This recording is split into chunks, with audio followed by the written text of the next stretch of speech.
ওমর রাদিয়াল্লাহু তাআলা আনহু শাসন আমলে আব্দুল্লাহ ইবনে কোট সুলামি রাদিয়াল্লাহু তাআলা আনহু হিমসের শাসনকর্তা ছিলেন, গভর্নর ছিলেন।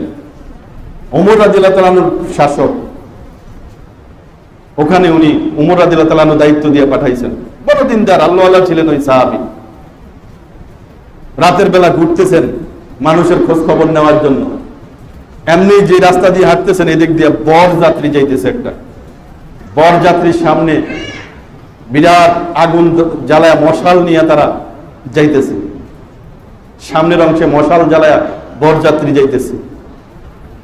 আব্দুল্লাহ ইবনে পুরতা সুলামি রাদিয়াল্লাহু তাআলা আনহু হাতের মধ্যে চাবুক ছিল, চাবুক দিয়া মারা শুরু করলেন উড়াদুরা। যেটাকে সামনে পাইছেন চাবুক দিয়া বাড়ি শুরু করলেন।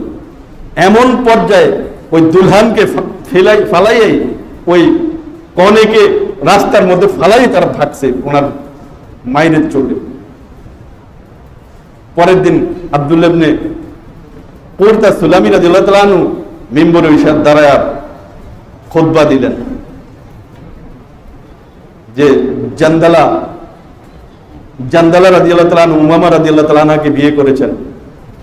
সাধ্য অনুযায়ী সামান্য কয়েক পট ওলিমার আয়োজন করছেন। আল্লাহ তাদের উপর বরকত দান করুন।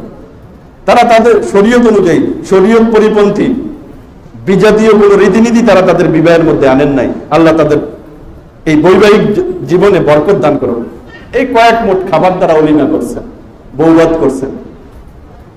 আর কালকে রাত্রে যে বরযাত্রী যারা বিজাতীয়দেরকে অনুসরণ করেছে, সামনে আলো জ্বালিয়ে, আগুন জ্বালিয়ে, মশাল জ্বালিয়ে তারা বরযাত্রী যাইতেছিল, তাদের উপর আল্লাহ লানত বর্ষণ হোক।